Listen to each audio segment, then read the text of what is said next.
Fawcett and the Nightlife Band. Well, I want to tell you something. My guest tonight has to be one of the most celebrated and recognizable personalities in show business today. Please welcome Farrah Fawcett.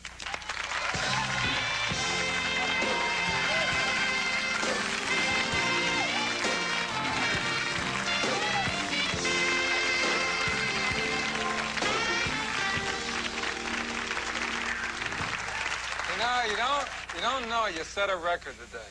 You are in nightlife history the longest traveling guest to appear on the show. Farrah came from London and just got here today, just to do the show. Right?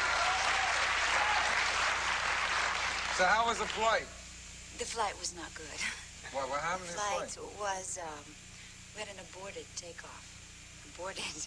I mean, it was a Concorde, and flight was going very fast down the runway.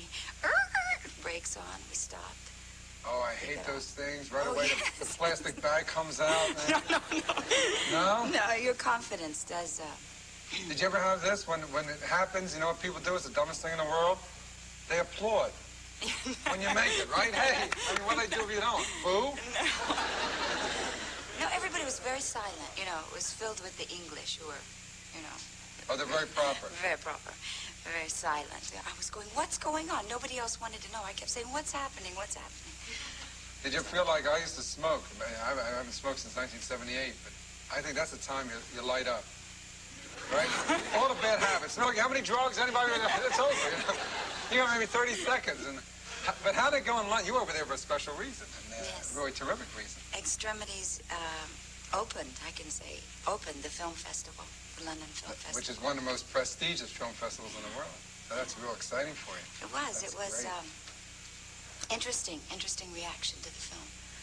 Yeah. How do people in London, I mean, when you're over there, you're so hounded here in the States, how do they treat you in London?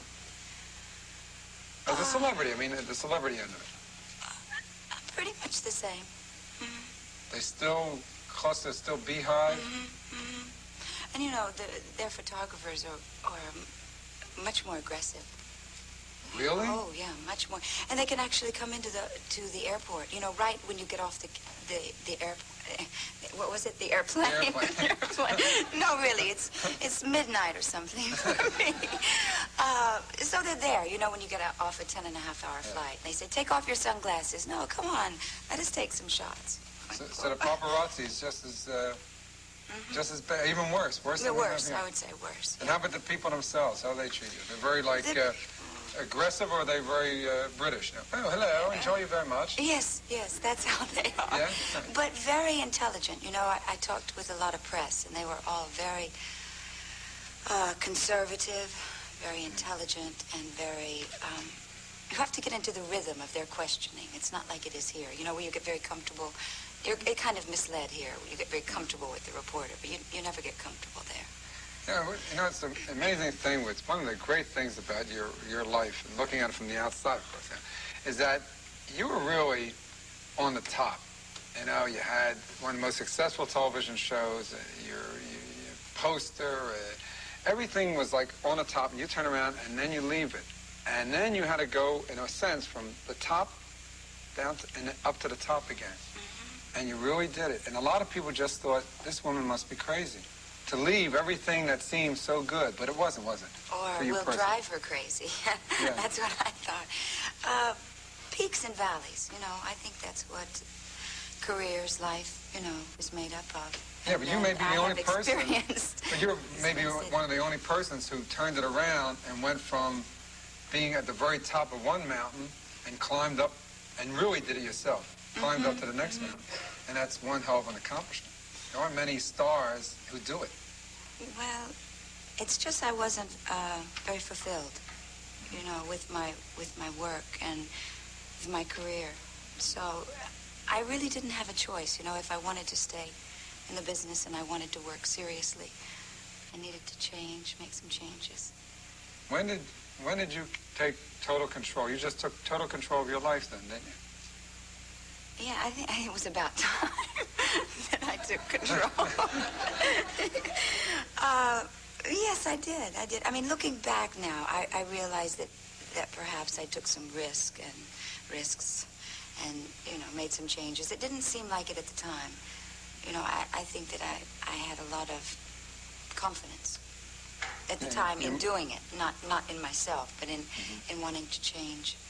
But then it's so strange, you did it, and I'm saying this in a nice way, you did it backwards in a sense. You went from TV to film to stage. Usually people start out on Broadway and work into film and then go into TV. You did just the opposite, and that's how you had to make your comeback, didn't you? Mm-hmm. But Extremities was originally on Broadway. That's right. And you really proved it to people. Yes, it was a great experience. I mean, did I prove it? Yes, I guess I did. It's hard to say, yes, I proved it. But I did. I got good reviews, so yes, I guess I did. You did more than good reviews. You showed that you can act, which is the accomplishment, isn't it? Well, you know, it was interesting because in London, this is what I found interesting, that the critics and the reporters would say to me, how does it feel? Well, now you're a serious actress. You know, like what I had been doing before, you know, getting up at 5 in the morning and going home at 10 o'clock. It was like phoning it in or something, that I wasn't serious. I mean, I think that in this business, you have to be serious. It's a difficult business. So it was just the roles, you know, the choices of material. I want to talk more about this whole, because it is an unusual thing what you did. You're being very modest. We'll be back right after this.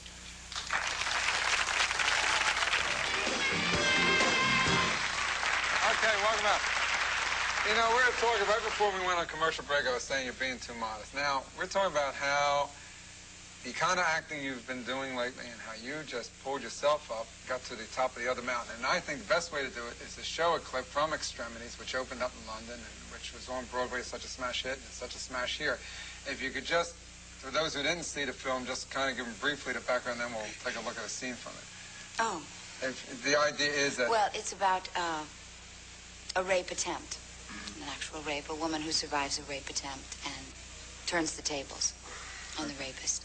All right, so here's the scene from Extremities. Watch the monitors. You know what we're going to do? Downstairs. And you get the wine.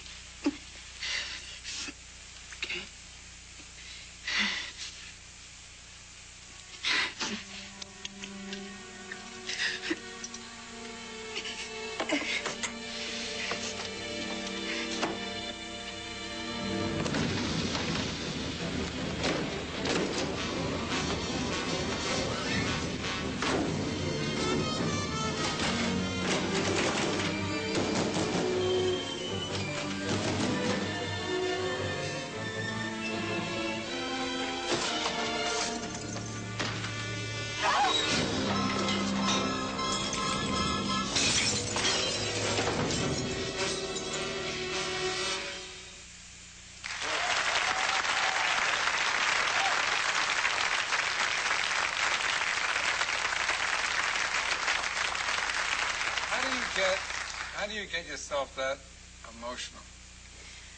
Well, it's funny. I was just thinking it's difficult seeing this out of context because in the scene before, he had just said, go get me something to drink. And as I started to walk out the door, he slapped me so hard, so unbelievably hard, that I used it. You know. Oh, the actor really slapped. I used it. But it... Did you use it later when you got revenge on him, too? I used it later. I used it the whole time. But it actually, what had taken place before that was a very degrading, humiliating situation where he had me stand up on the bed and take my clothes off. And so when you have something like that, it's not hard to get emotional. You know, it was really a degrading piece to work on the whole time. Well, on Broadway, you have to do this kind of a heavy, emotional portrayal every night. Mm-hmm. Doesn't that tax you out emotionally? Yes. You know that you're going through it every night? It was easier doing the play. I mean, once you start and you get into it and you play the moment. I mean, it's about a rape, so it lends itself to getting emotional. But when I was doing the play, it was easier. We take it from beginning to end. But then when I did the film, that scene may have taken a day or a couple of days, and so we would have to keep in that same emotional frame of mind, you know, for a sustained period, which was much more difficult, much more taxing. You purposely choose these difficult roles. The next film you have coming out, it's on television Sunday, on ABC. That also is a very trying. You did that purposely. You're not in the Walt Disney frame of mind, right? I just go, I'll take this right. one. I mean, that is the Nazi hunter. Yeah, Beate Klarsfeld. Yeah. I chose that one because it was a very good script to begin with, and I met her. Have you ever met her? No, I know about her. A very courageous, extremely intelligent, and wonderful person. So there was a lot to work with there. Mm-hmm. And I went through this indoctrination period. You know, I went to the Jewish Documentation Center and did a lot of documentaries, and something that was, I would say, foreign to me, because I'm from Corpus Christi, Texas, you know, and there aren't a lot of us there. There's not a lot of you. Yeah, right. Where's the Jew here? Hey, there's a Jew in town, I heard, you know. Right. Bring in the Jew for a couple minutes. Let's look at him. But I got very passionate about it. I changed my course, and no, it was true. It was a great learning period for me. Also, so that's challenging, you know, anytime I think you can grow as a person and as an actress at the same time. Let me ask you something using a Yiddish word. Where do you get the chutzpah? You know, which means where do you get the guts to control your life like you do? I mean, you really got a barrage from the press and from the public and from the business, and where do you get that gut you got? My parents, I don't know. Maybe I'm from Texas, that's it. You just got that yeah, and also when I think you're treated a certain way by the press and by people in the industry, for me it made me stronger. Made you tougher. But now you take on maybe the greatest role. We don't have a lot of time, but now you got motherhood. Oh, motherhood. I miss my baby, yes. So it's the first time I've been away from him for 5 days. So it wasn't easy. Well, how old is he now? He's such a... 21 months. Wow, yeah. Now it's getting to be a kid. Yeah, and it becomes a person, and it becomes a man. Yes. Right? Oh, he touches me. He really Whoa, does. what a role you picked this time. Yeah. We'll be right back the after best, this. The best role.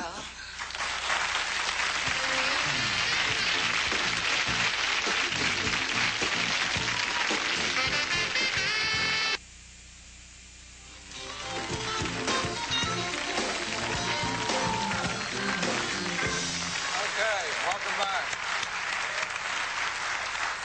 Has your son seen you on television yet? Does he ever connects it? Yes. He goes up, Mama, Mama, touches the television. Oh, so now he already knows. Mm-hmm. Or if he sees my photograph, you know what I mean? Is he into the ratings? Has he got it? Mama, Mama. Well, I want to thank you for traveling thousands of miles to come here tonight. It really was real sweet of you, and I want to wish you the best on behalf of everyone here and myself personally. I think you're terrific. It was worth it. Thanks for coming here. And Thank good night, everyone. Good night.